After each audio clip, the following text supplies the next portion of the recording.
Tinju Naga Penggetar Langit. Bagian 72. Su Chang mengerutkan keningnya saat melihat penampilan Feng Yuan. "Bos, kenapa ada tompel besar di pipimu?" "Ini demi kelancaran misi kita," soal Feng Yuan dengan senyum cerah. "Aku takut garis-garis Klensu tergila-gila dengan ketampananku nanti, sehingga mengganggu proses pendidikan kita," katanya lagi sembari berjalan di atas danau Gunung Persi. Su Chang menggelengkan kepala mendengar alasan konyolnya itu. Padahal sebenarnya Feng Yuan tidak ingin diincar oleh orang-orang suruhan kerajaan Suci Heidong. Makanya ia memakai teknik penyamaran sederhana itu. Setelah melihat siluman monyet yang menjulurkan lidah padanya di dekat markas kelompok Lin Xiao, dan ia akhirnya terinspirasi membuat tompel di wajahnya. Tak berselang lama, keduanya sampai di kota Tianwu dan mencari kereta kuda siluman pedagang yang akan berangkat menuju wilayah tenggara Kekaisaran Wei. "Kenapa kita tidak menyewa kuda siluman dari pavilion misi, Bos Feng?" Su Chang keheranan, padahal itu lebih praktis daripada menumpang kereta kuda siluman milik pedagang, karena tujuan mereka belum tentu ke kota Suna. Belum lagi saat kembali ke Pulau Persik lagi, mungkin mereka akan menghabiskan waktu yang sangat lama di perjalanan. Kalau kujelaskan dengan rinci, nanti dia mengira aku sangat hebat lagi. Gumam Feng Yuan enggan mengatakan kalau mereka tidak menyewa kuda siluman karena mereka akan mengendap-endap di kota Suna. Nanti ditaruh di mana kuda siluman itu? Kalau mereka menyewa kuda siluman, tak mungkin dititipkan di penginapan. Sementara Klensu melakukan patroli masif dan akan menginterogasi semua orang yang mencurigakan. Tentu agar penyamaran kita sempurna. Kilah Feng Yuan. Betul juga ya. Kan kita sedang melakukan penyelidikan secara diam-diam. Su Chang tersenyum dan makin kagum pada Feng Yuan yang telah memikirkan strategi terukur dalam misi ini. Pantas saja ia mengenakan tompel besar di wajahnya. Kereta kuda siluman pun keluar dari pavilion Sanghui dengan simbol bunga teratai, yang berarti kereta kuda siluman ini milik pavilion Teratai Putih, yang merupakan saudagar terbesar kedua di wilayah Tenggara setelah pavilion Sanghui. Feng Yuan melambaikan tangan menghentikan laju kereta kuda siluman tersebut. "Ada apa, Pak Tua Dong?" Suara lembut wanita terdengar dari dalam kereta kuda. "Ada dua bocah tak tahu aturan menghentikan laju kereta kuda siluman kita," sahut Pak Tua Dong yang merupakan kepala keamanan pavilion Teratai Putih, dan ia memiliki basis kultivasi ranah immortal. Makanya, kereta kuda siluman pavilion Teratai Putih ini tidak membawa pengawal dalam perjalanannya.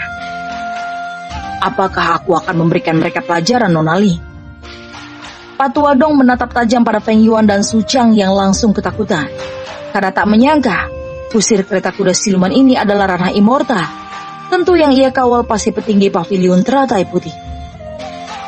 "Kita cari kereta kuda siluman yang lain saja," bisik Su Chang. Tidak ingin orang yang ada di dalam kereta kuda siluman tersinggung dengan ulah mereka, dan mereka akan dibunuh oleh immortal ini. Feng Yuan tidak menggubris bisikan Su Chang, dan ia langsung tersenyum menatap Pak Tua Dong sembari menangkupkan tinju untuk menunjukkan rasa hormat. Su Ling yang merupakan putri pemilik pavilion Teratai Putih mengirim surat telepati pada Pak Tua Dong untuk menanyakan apa tujuan mereka menghentikan kereta kuda siluman pavilion Teratai Putih. "Ada apa?"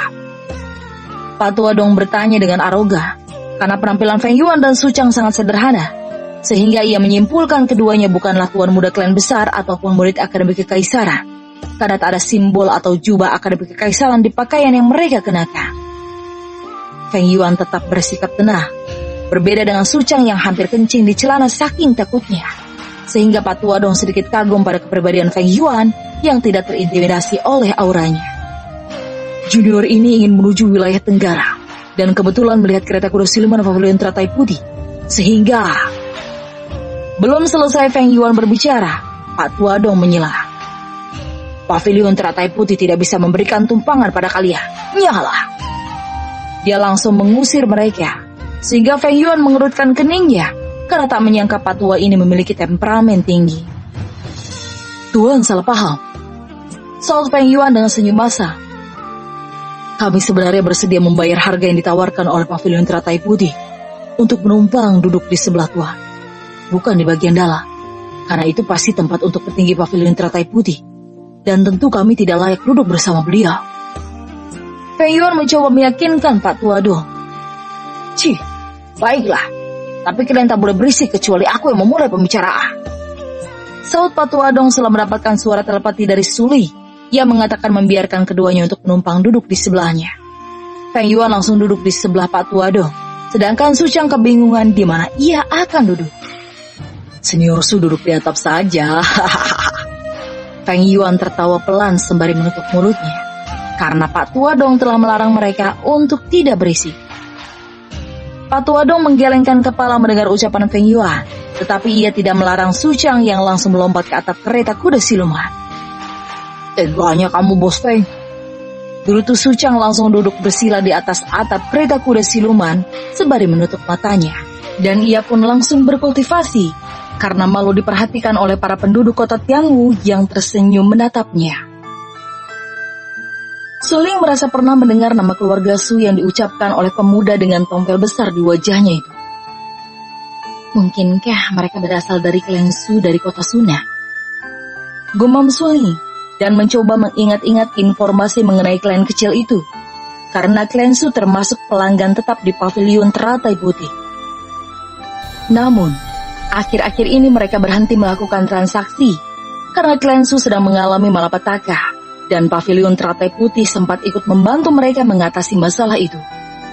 Tetapi akhirnya kultivator yang dikirim pavilion teratai putih memilih menyerah karena tak sanggup mengungkap teka-teki penyebab kematian misterius anak-anak di sana. Suling mengingat kalau ada satu anggota klan Su yang menjadi murid senior beberapa tahun yang lalu. Dan kultivasi pemuda yang duduk di atas atap kereta kuda siluman pavilion teratai putihnya adalah ranah alam langit. Sehingga ia yakin, pemuda ini pasti anggota klan Su. Namun, siapa Bos Feng ini? Gumam Suling sembari mengedarkan energi spiritualnya, memperhatikan basis kultivasinya, tetapi ia tidak bisa mengukurnya. Apa basis kultivasi pemuda Tom? Tunggu, tombelnya ternyata palsu. Dan ia sebenarnya memiliki wajah tampan. Apa yang Anda pikirkan, Nona Ling? Pak Tuadong mengerutkan keningnya, karena Suling mengirim suara telepati padanya, menanyakan basis kultivasi pemuda di sebelahnya. Dia itu ranah alam inti jiwa, dan usianya masih 18 tahun. Sungguh bakat yang menentang langit. Masa depannya pasti cerah. Kalau Nona Ling bisa... Pak Tuadong mengira Suling jatuh cinta pada pandangan pertama. Cukup Pak Tuadong, aku hanya penasaran saja. Setelah Suling dengan wajah memerah. Apakah mereka diutus Akademi Kekaisaran untuk mengatasi malapetaka di klan Su? Suling berspekulasi. Aku rasa begitu.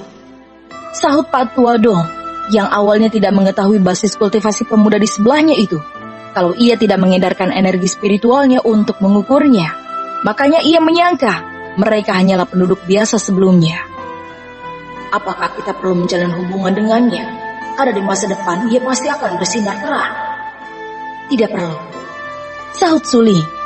Mereka sedang menjalankan misi rahasia. Makanya mereka tidak mengenakan jubah Akademi Kekaisaran. Kalau di masa depan bertemu lagi dengannya, maka kita harus menjalin hubungan baik dengannya. Dan ini adalah informasi yang sangat berharga. Karena selama ini kita tidak mengetahui ada monster yang mendiami Akademi Kekaisaran. Suling berharap di masa depan bisa berjumpa lagi dengan pemuda tampan yang sengaja menempelkan tompel palsu di pipinya itu.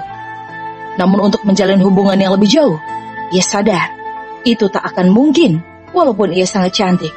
Tetapi ia yakin di Akademi Kekaisaran para nona muda klan besar sudah mengantri menjadi pasangannya. Tak ada perbincangan di antara mereka sepanjang perjalanan.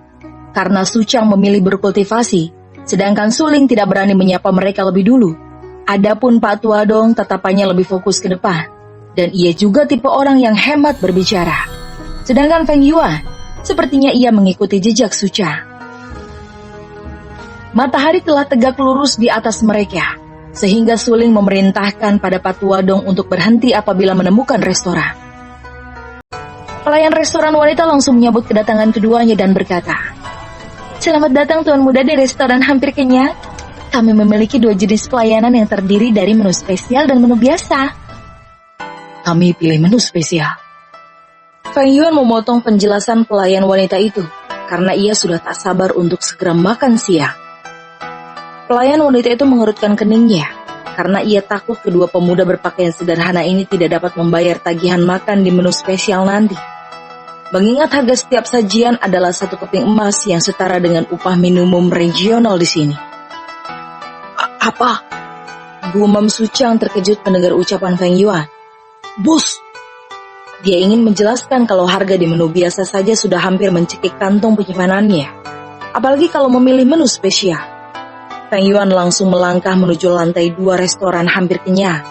Sedangkan Su Chang langsung menghela nafas panjang sembari membayangkan mereka akan dipukul oleh bodyguard restoran hampir kenyang yang memiliki basis kultivasi Rana Tianzun dan Rana Sheng. Makanya sangat jarang terjadi keributan di restoran ini. Feng Yuan dan Su Chang duduk di dekat jendela sembari memandang keluar yang memiliki pemandangan hamparan kebun teh. Bos Feng, makan di lantai bawah saja menghabiskan 100 keping perak untuk 1 menu makanan saja. Bisik Su Chang memberitahu Feng Yuan agar mereka segera kembali ke lantai bawah saja. Feng Yuan tersenyum mendengar bisikan Su Chang dan ia langsung memakluminya karena Su Chang berasal dari klan kecil. Belum lagi ia memiliki basis kultivasi rendah, sehingga saat menjalankan misi ia hanya mengambil misi dengan bayaran rendah saja dan tidak memiliki kesempatan menikmati hidup karena ia harus mengutamakan membeli sumber daya untuk meningkatkan basis kultivasinya. Tenang saja Senior Su, di mana-mana bos itu selalu bebas melakukan apa saja. Saud Feng Yuan memberikan jawaban ngelantur sehingga Su Chang mengerutkan keningnya dan ragu apakah ia sudah melakukan keputusan yang tepat memilih Feng Yuan untuk menyelidiki kasus misterius di klan Su-nya. Su Ling sekilas menoleh ke arah Feng Yuan dan Su Chang, serta memperhatikan ekspresi wajah keduanya. Kemudian ia yakin, pemuda dari keluarga Feng itu berasal dari klan besar, yang keberadaannya sengaja disembunyikan agar tidak menjadi target pembunuhan dari klan musuh, mengingat bakatnya yang sangat menentang langit. Apakah dia saudara dari juara turnamen Gasinyo? Pak Tua Dong tiba-tiba teringat murid dalam Akademi Kekaisaran menjuarai turnamen itu juga bermarga Feng. Kalau tidak salah namanya Feng Yuan. Saud Su Ling, namun ia bingung karena tak ada klan Feng di Akademi Kekaisaran Wei ini. Apakah mereka berasal dari klan kuno yang sengaja menyembunyikan keberadaannya? Gumamnya berspekulasi. Mereka tak menyadari orang yang sedang mereka bicarakan adalah orang yang sama. Mengingat Feng Yuan mengalami peningkatan kultivasi sangat cepat dalam kurun waktu 1 tahun ini. Sehingga, semua orang masih mengira Feng Yuan yang menjuarai turnamen naga Xindyun masih murid pelataran dalam bersama Pangeran ke-7, yang memiliki popularitas tinggi di masyarakat Kekaisaran Wei. Pelayan wanita cantik datang membawa berbagai jenis makanan berkualitas tinggi ke meja tempat Feng Yuan dan Su Chang. Keduanya tampak bersemangat dan langsung melahap makanan yang baru saja diletakkan oleh pelayan restoran di atas meja. Sehingga mereka kelihatan seperti tidak makan berbulan-bulan. Cih, lihat. Itu 2 orang kampung yang belum pernah merasakan makanan enak. Cibir laki-laki yang duduk di sebelah Feng Yuan dan Su Chang. Takut-takut mereka akan dipukuli oleh bodyguard restoran hampir kenyang nanti. Karena tidak sanggup membayar biaya makan. Wanita cantik rekan laki-laki itu ikut mengejek Feng Yuan dan Su Chang hanya karena mereka mengenakan pakaian sederhana dan cara makan mereka yang tidak terlihat elegan seperti para pemuda kaya pada umumnya. Kalian, Su Chang menatap tajam pada mereka karena ia merasa tersinggung dengan sindiran mereka yang memiliki basis kultivasi sama dengannya, sehingga ia tidak akan takut bila harus bertarung dengan mereka. Jangan dengarkan sampah ranah alam langit itu. Feng Yuan tertawa pelan sembari menutup mulutnya. Padahal sudah om-om dan tante-tante, masa kalah dengan tuan muda ini? Ejek Feng Yuan yang membuat mereka hampir muntah darah. Bahkan Su Chang ikut tersindir mendengarnya, mengingat usianya kini telah 26 tahun dan masih terjebak di ranah alam langit. Sedangkan laki-laki dan wanita yang disinggung oleh Feng Yuan itu berumur sekitar 28 hingga 30 tahun. Kurang ajar. Bentak pria itu hendak memukul Feng Yuan.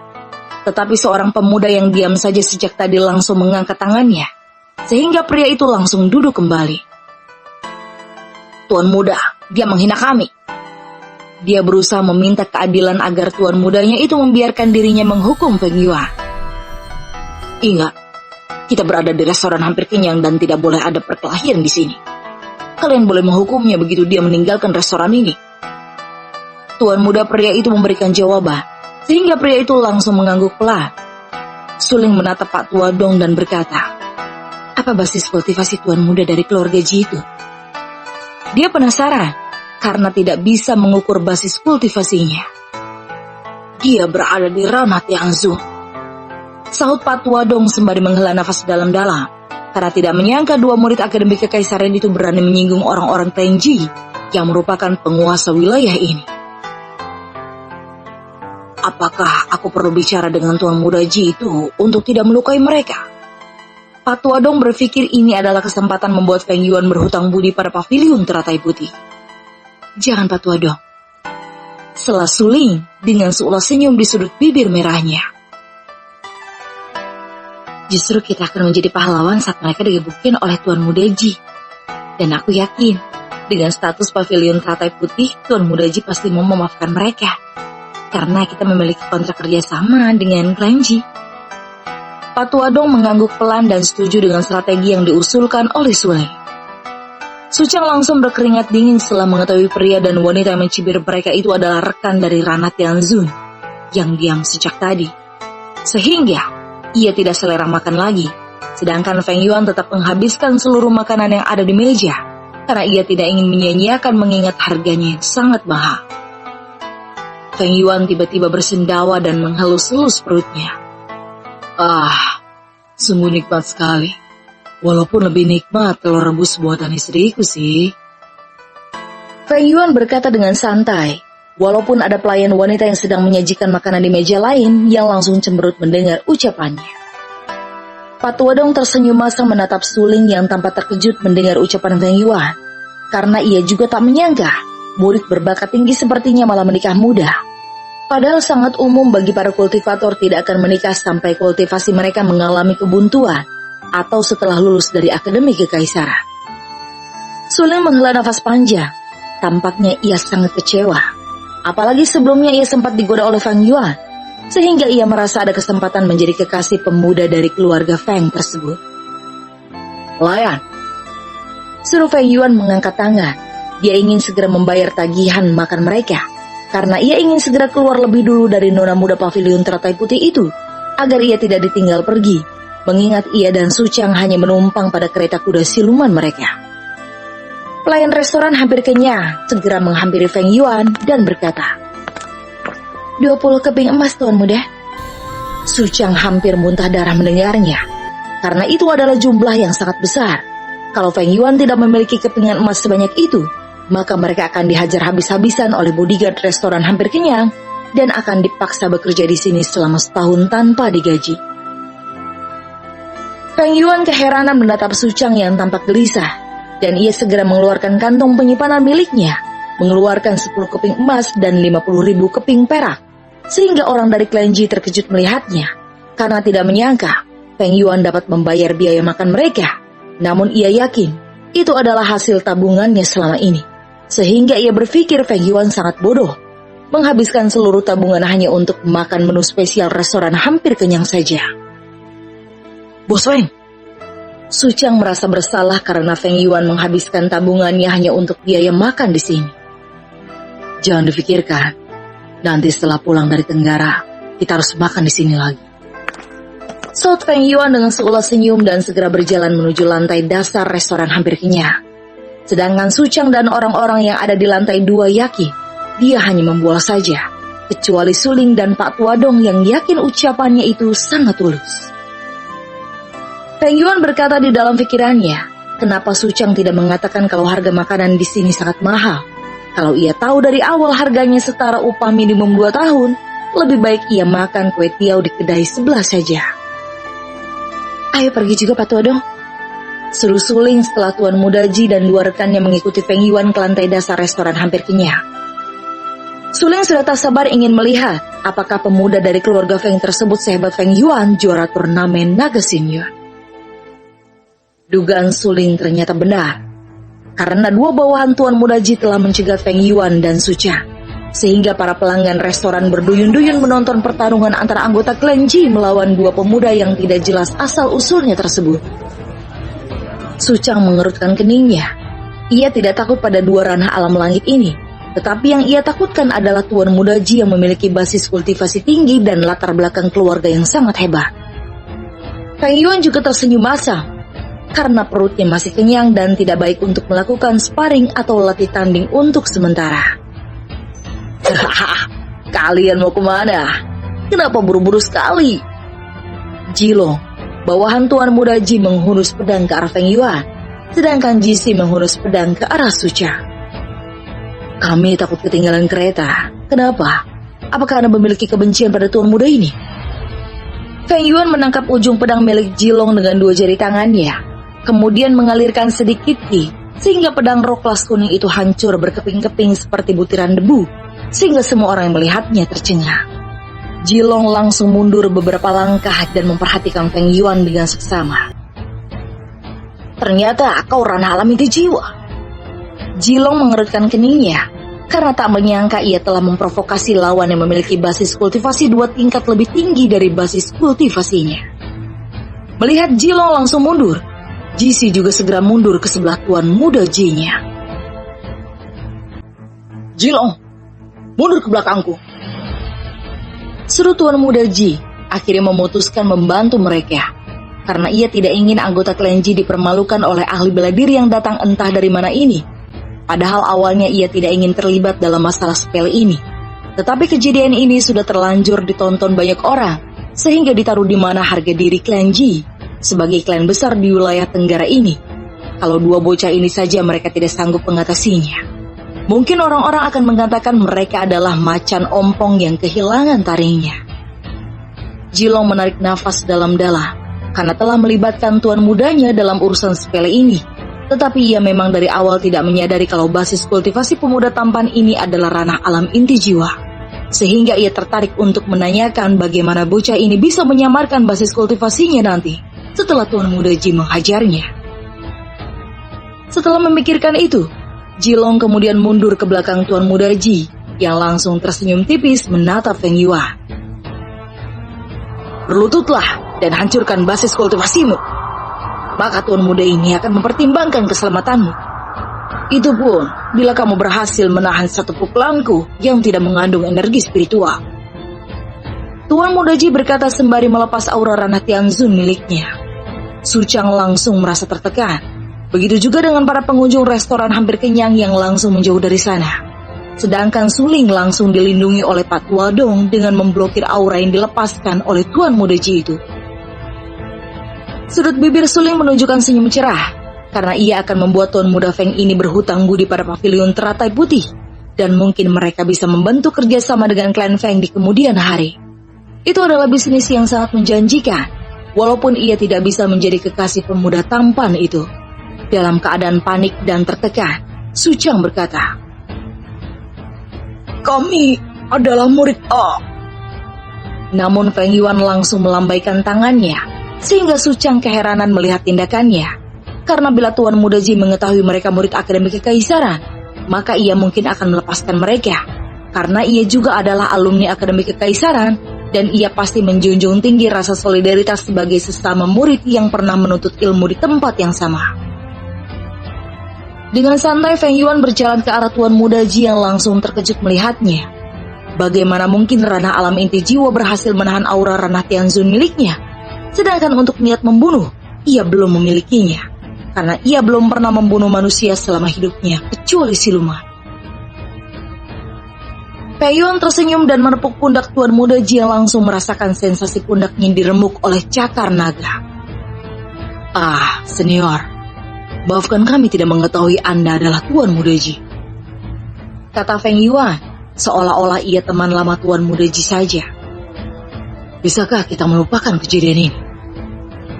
Dia kembali tersenyum yang membuat tubuh Tuan Muda Ji bergetar hebat. Padahal ia sudah berusaha melawan tekanan yang diberikan oleh pemuda tampan ini. Tetapi tetap saja, pundaknya terasa diremuk dan hampir retak. Untung saja pemuda di hadapannya itu menahan diri, sehingga dengan terpaksa Tuan Muda Ji tersenyum masam. ternyata kamu adalah juniorku. Sahut Tuan Muda Ji sembari berusaha melepas tangan Feng Yuan dari pundaknya. Tetapi tidak bisa dilepas, padahal ia sudah menahan rasa sakit sejak tadi, agar ia tidak malu di hadapan para pengunjung restoran hampir kenyang yang menonton mereka. Sebagai tuan muda klan besar, tentu saja sangat memalukan bila dikalahkan oleh orang yang datang entah dari mana dan basis kultivasinya juga 2 tingkat di bawahnya. Mungkin dengan gelarnya sebagai tuan muda akan dicopot dan diusir dari klan Ji. Tentu ia tidak ingin itu terjadi. Makanya, ia berusaha menahan rasa sakit ini dan segera menenangkan amarah pemuda di hadapannya itu. Bersambung.